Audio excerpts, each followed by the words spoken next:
Yes. Welcome, Loretta Allen. Thanks for coming on. Thanks for having me. I have to say, the first thing that struck my attention, well, I went to your website and I was listening to your music, which is amazing. You have a very robust sound in a good way.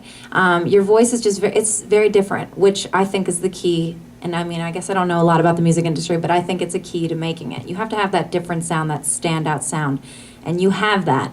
Thank you. How you started out, though, playing at gas stations, that is a new one. Tell us about this, where it came from, and why. Well, I got a couple signs from the universe that it was time to let music take over, and kept getting this message, go to the West Coast, go to the West Coast, go to the West Coast. And finally it was like, well, I can't wait around until I have thousands of dollars to do it the proper way.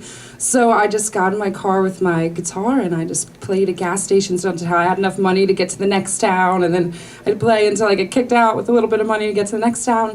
And I kept playing until I found a gas station that didn't kick me out, because apparently in Mendocino, California, gas station owners will jam along with you and let you keep all the money. Wow. Yeah, so I ended up staying in Mendocino for a couple of years because they were so welcoming. How did you find that people, because one thing I always think about when I see musicians on the street or at any place is, you know, what they feel about the people walking by and how they're treated. Because, you know, you have your passersby that are like, oh, listen to this person, they're great. And then you've got the people that are like, sort of, get out of my way. How were you received? Actually, I got an amazingly warm response everywhere I went. It really floored me. It actually gave me more confidence in the rest of my fellow human beings to be on a trip like that, because all of a sudden, here was, you know, a little black lady in a beat-up car running to me with no bra on, and gave me $5 and buy me a burrito, you know, and then guys in business suits from the Mormon church coming out with their church credit cards, that they're actually giving credit cards to do good deeds for people. Wow. Yeah, they wouldn't even let me pump it themselves. Talk about reward points there. Absolutely, yeah. And I mean, one time I had my life threatened, but that was actually a good thing too. Well, you have to tell us that. Yeah, now. I ended up in LA, and I kept telling myself, I'm going to get gas before LA. I'm not going to end up in LA with no money. Well, of course, I'm in LA before I realize it, and I'm sitting on the curb, like with my guitar, and a big, giant wrestler-looking dude comes up to me, and he goes, "What the curse word do you think you're doing?" You know, I wasn't sure if we were allowed to curse. And I said, you know, I just need a little bit of gas money. He said, nobody's going to give you money in LA, and he threw $40 at me. That is so LA. You never know what's an illusion, what's real. Yeah, absolutely. There's real people everywhere, though, I find. And there's definitely warm hearts everywhere ready to listen to a story and help a girl out. That's so uplifting of society. I'm really glad that you had that experience. Yeah, you hear so many bad stories about people trying to get somewhere and everybody trying to hold them down. It's nice that every once in a while it works out for everybody. Yeah, our star is everywhere and good people. Yeah. What I wanted to ask you about was, before that happened, you were an actor, right? Yes. So, how was the transitioning there? It was funny. I worked for pretty much the same theater company for about 15 years. I was 15 years old when I started.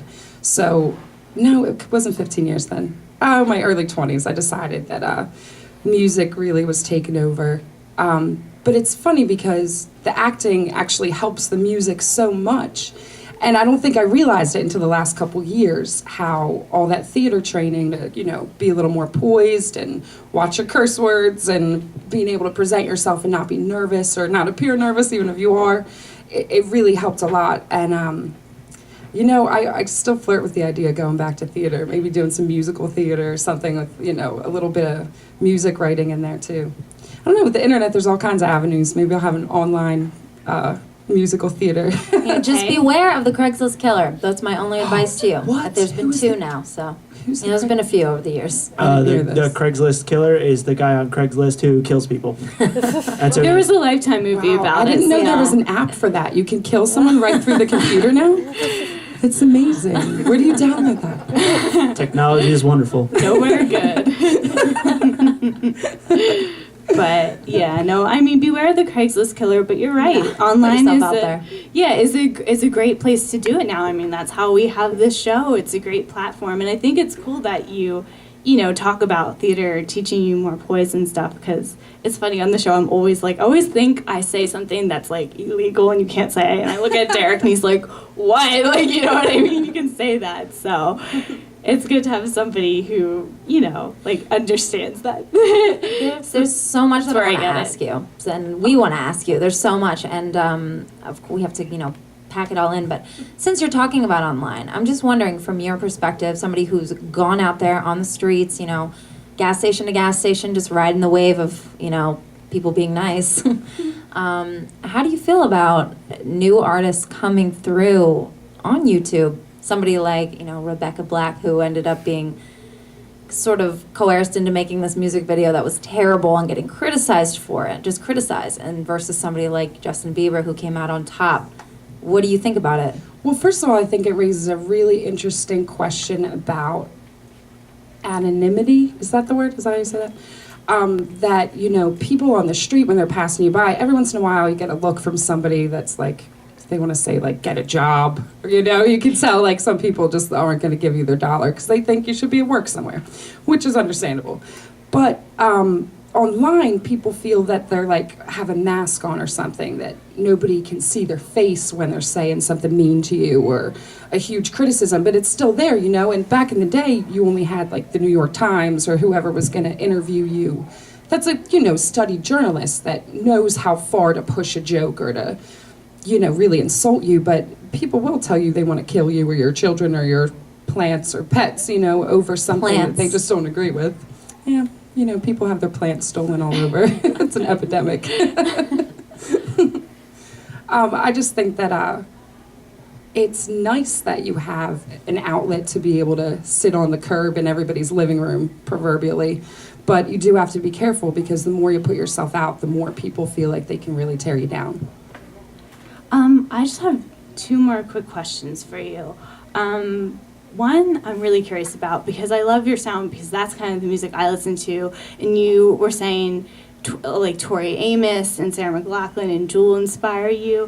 What is it that you love about their music, and how does that, get reflected in your own music? That's funny. I don't think anybody's really asked me that before. I guess mostly it's for the drama. I like a big voice. I like a big story. I like a big sound. And I think my friend Ed and I were talking about this earlier, that there's so many media outlets and commercials and movies with all this CGI effects and everything, to be able to get across even the simplest message to anybody anymore. You kind of have to get up on a chair and scream and shout and, throw your arms around. And, in a musical kind of way, that means, starting in a whisper and getting to a real loud sound, or finding a unique way to put a song together that nobody's ever really heard before. The uniqueness, it always comes back around that there's two kinds of people in the world trying to get there, and it's creative types and it's competitive types. And I definitely promote the creative type, that you don't have to steal someone's fans to have fans, and you don't have to steal someone's money to have money. That if you create something that nobody's ever done before, that is new, the residual effects of that, the karma, the wealth, will all come to you eventually, if your heart's in the right place. I agree with you. Uniqueness. Somebody that I've loved music since I was little, and my dad has always sort of pulled bands out of the woodwork for me and been like, well, listen to these guys, and we always banter about it. So one of my passions. And I think Adele is somebody who's come out. What do you think of her? Is she? I think she's wonderful. I just read the Rolling Stones article the other day. I know it probably came out a while ago, but I'm behind on my reading.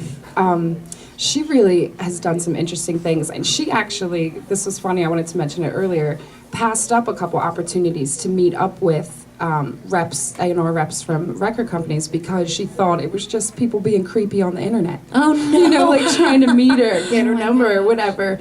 And so that's also a thing. You don't know who to trust when you're online. It's true. And if somebody like Adele has to go through that, like imagine, somebody who doesn't have a record under their belt out there selling records yet or anything. But we're getting there. This is my year of recording. We're going to get some real live stuff we can pass out at shows instead of just come hear me live. Well, awesome. Backtracking to California, you had mentioned that, you found your home there. It was your place. and you're back here now. What traced you back to good old Pennsylvania? Well, I have a beautiful, big Irish Catholic family who I love a whole lot, and it kills you after a while to realize, the kids are growing up and the grandparents are getting older, and you're missing everything. You're missing all the weddings and anniversaries and all the dinner parties or the time somebody's crying and just needs a shoulder. And, sometimes I was crying and needed a shoulder. I wanted my mommy, Everybody does once in a while. So moving back here was really, it was hard because it's so easy to be inspired in a place where the sky looks like God got up and painted all the clouds by hand in the morning, and you can hear the ocean waves in your bedroom at night, and go to hot springs on the weekend. It was so beautiful. I think Northern California is our country's best kept secret as far as places to go and see in this place. Austin, Texas is another one, but I'll get back down there eventually. I am now about 40 minutes away from my parents, or my family. So I don't get to see them all the time right now, but it's still nice to know I could pop in for dinner if I really wanted to. It's good to have us. I had a question. Oh, go for it, Tita. Do you find the scene easier out here since it's so low key, or do you find it easier out in California because everyone goes to California who wants to break into the business? Well, the funny part about that is when I was getting all those messages from the universe to go to California, they probably meant LA. And I went all the way up to Mendocino, Northern California, and there's a couple folk musicians hiding up there, but there's not too many people who moved out there to make it. Most of those people hang out in LA. And the difference between playing here and playing there is really interesting. There's not as big of crowds out there because there's not really that many people, but you can hear a pin drop in the room when you play in California. People are so polite, they won't even cough or talk or take a cell phone call or anything. And out here, I think even when people are interested in a big crowd, there's a lot of distraction and people who don't really want to focus on every word. They just want it to kind of be part of the atmosphere. So it's a lot different, but I think I might be starting another band project soon, so they won't have any volume to talk. We had a guest on, a friend of mine who lived out in LA off and on, so chasing his music dreams, and he's back in Philadelphia now as well. But he said that, it's extra hard out there only because everybody out there is trying to do what you're trying to do. Yeah. So not only, are you trying to book yourself at different venues that will have you, but you have friends that you're competing with, and you don't know how far your friendship goes at the competition. And I'll say that Philadelphia, Manayunk, and Northern Liberties area, they have a competitive music scene. And you do play in Northern, you play at Dobbs? I'll be at Dobbs on Saturday, the legendary Dobbs. It was out Pontiac Grill for a while, but it's Dobbs again. And then a couple more dates coming up. Fergie's I'll be at. McCluskey's is 5 minutes from my house, so I decided to play there for my locals. But I do play out, and it's funny because you called it a very competitive scene, which is that's usually what people say, but what I was talking about before with the competitive and the creative, Philly is, I think, getting to a place where it's not only competitive that there's money and opportunity there, but it's creative in the way that a lot of musicians are playing on each other's tracks and opening for each other's acts and playing each other's CD release parties and introducing each other to people. That I think that Philly's actually becoming a place on the map for music to be because there's so much back scratching and hand holding and people helping each other instead of trying to steal something or compete. Yeah, and we've been talking a lot about that so funny that on you just said that. transitions, especially in my segment, because, I've just been noticing that, all different types of genres are collaborating, and those are the biggest hits that are out there, Eminem does that a lot. Rihanna is on every song, just to name one genre, but they always seem to pick. The recent one that I was talking about was Eminem and Florence and the Machine, which, Florence and the Machine, something up your alley, but there's different kinds of soul, and I think when you combine those two different kinds, it's so powerful. It's such a big impact, and I think it's really important to have that creative outlook that you do. And I kind of wanted to ask you about your songs and kind of present the same question to you that I was asking one of our other musicians earlier. where do you get, is there any particular meaning for your singles that you will be playing for us tonight? Or? They're all different. You know, a song can come from anywhere, and I kind of have like a strange belief about that too. I'm just like this world of my own belief structures. But I believe that songs are already there. They're already out there somewhere, and that we have enough connection to the collective unconscious, if you know that term, or just, I like to think of it as like the Borg. Yeah, from Star Trek. Do you feel that? I know that. Resistance is futile. You're now talking my language. There you go. So I feel like, you know, that there's, you know, these things that mean something to us, that us as a people, that come out in sound and in words, and that a good musician or songwriter is like an architect, like has to like dig it up and find it and brush it off and, you know, shine it up a little bit and then present it to the world. Look what I found, you know. I don't really think it's like a writing process, you know. It's not like, well, first I write down 15 words that I think would be interesting in a song, then I pick 5 chords, and then, you know, like there's not a formula. If there was, we could all just be songwriters right now. Well, before we have you play, just the fact that you just said that, I wanted to ask you this question. I was reading the other day, and they had a quote from Moby, who, yes, he's still around. That's what my boyfriend said. He's still around? I'm like, I guess. But he had made, what was he talking about? Britney Spears and Kesha, I think. He was commenting on them. Basically saying that I think they are talented in the sense that they can put a bunch of sounds together in technology, but I wouldn't call what they do music. I don't think that music comes from a computer. I think it's something from the soul. Something along those lines. Don't quote me directly, but he was talking about their, especially Kesha, her major use of technology to make her career. What do you think about, you know, the auto-tuning, all of the technology involved in music now? Do you consider that, with your theory, do you consider that a part of, you know, natural music, this uncovering? Well, it's interesting because you can definitely make a analogy to that when you think about graphic design. You know, you could sit down with a paper and a pencil, or you could use Photoshop, but there's certain things in the technology that produce differences. You know, for instance, it's a lot easier to reproduce something a bunch of times on a computer. That's kind of what they were made for in the first place. But you can, you know, take the same track and mix it out and all these things. And just like any technology, we have the choice to use it or not, but somebody's going to use it. And if you can use it in a way that is, I don't want to use the word better because the competitive thing we were just talking about, but if you can use it in a way that speaks more about your message and what you're trying to do as a musician, then you used it in an artistic fashion. And that I have admiration for. So I'm not Kesha. I can't crawl into her head and say, you know, I'm a repetitive, annoying person, so I'm going to make repetitive, annoying songs. Which I have no idea. I don't even think I know any of her songs, but that's what I've heard people say about her.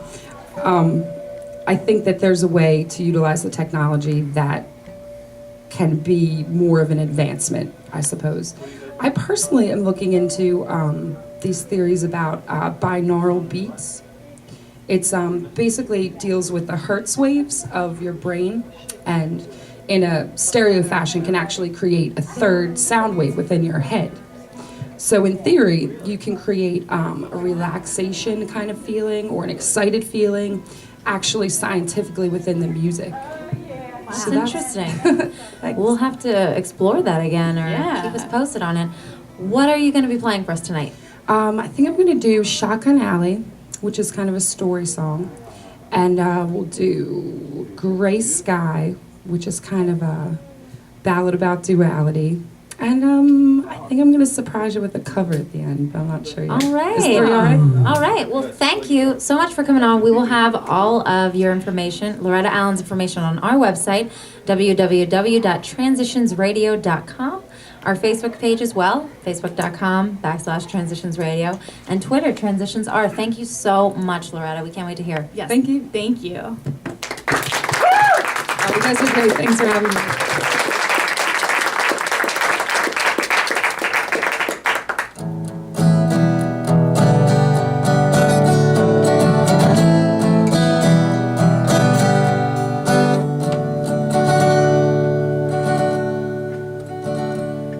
Down a long grey drive where the moon can hide, the old man muttered on, with his head held high and his wife by his side, the love a tragic song. Shotgun Alley's coming back, Sally, sold on to that gun. Shotgun Alley's coming back, Sally, whatever we become. Under shadows of greed, he hailed the deed to a room of precious things. He never left their home, for if he roamed, who knew what it would bring? Well, he held the fort tight until one night the old man was called away. So he sat her in a cab with a gun in her lap until he came home again. Shotgun Alley's coming back, Sally, sold on to that gun. Shotgun Alley's coming back, Sally, whatever we become. He said if anyone tries to come in the drive to steal our treasures away, don't listen to his lies, aim between his eyes and blow that man away.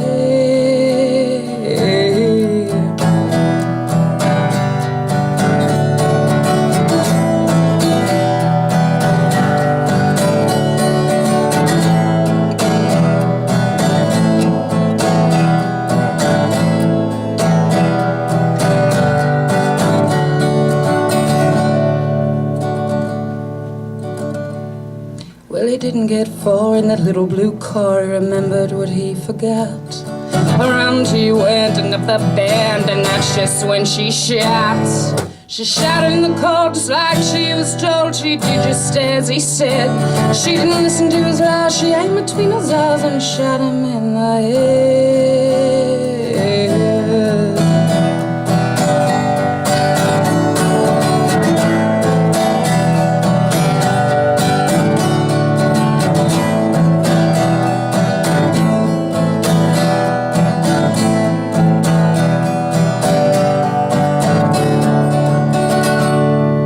Shotgun Alley's coming back, Sally, sold onto that gun.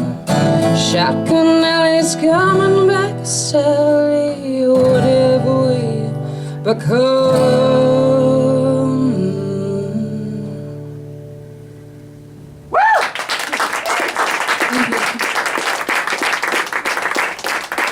It's based on a true story, but she actually shot him in the leg. It was a little artistic license there.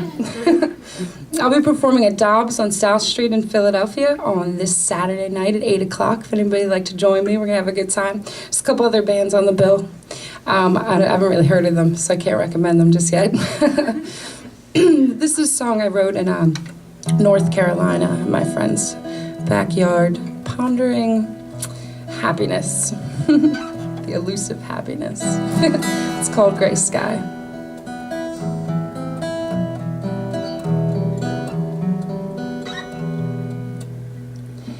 My pen rests uncensored, but what can it say? My canvas lies vacant, longing for its day. If I walk in the sunlight forever, would I miss the clouds passing by? If I walk in the sunlight forever, would I miss the color of gray sky? Of gray sky. Don't hold on too tight, but don't let it slip away. What happens tomorrow is what you dreamt of yesterday. If I walk in the sunlight forever, would I miss the clouds passing by? If I walk in the sunlight forever, would I miss the color of green sky?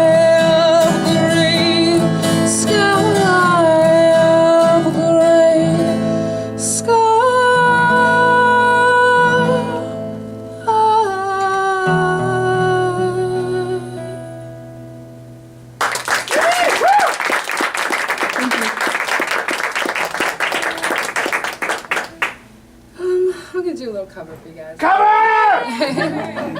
This is a song by a North Coast band called Dolls. So I guess I understand it because I lived up there. There were moments of dreams I was offered to save. I'd have less like a workhorse and more like a slave. I thought that one quick moment that was noble or brave would be worth the most of my life. And now I point at my fingers and shout a few quotes I knew, as if something that's written should be taken as true. But every path that I've taken and conclusion I drew would be true back under the knife. And now the only piece of advice that continues still is that anyone that makes anything new only breaks something else. When my time comes,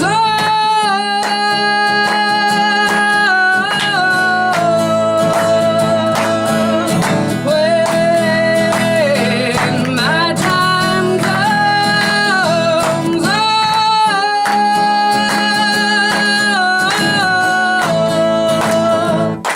and so I took what I wanted and put it out of my reach. I wanted to pay for my success years with all my defeats. And if heaven was all that was promised to me, why don't I pray for death? And now it seems like the unraveling has started too soon. And now I'm sleeping in hallways and I'm drinking perfume, and I'm speaking in mirrors and I'm howling at moons. And that's not the worst that it gets. Or you can judge the world on the sparkle that you think it lacks. Yeah, you can stare into the abyss, but it's staring right back. When my time comes,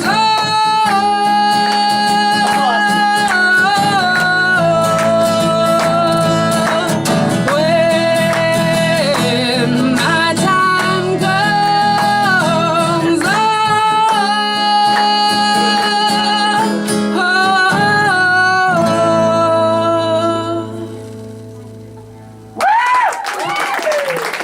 thank you so much. Thank you for the clapping along.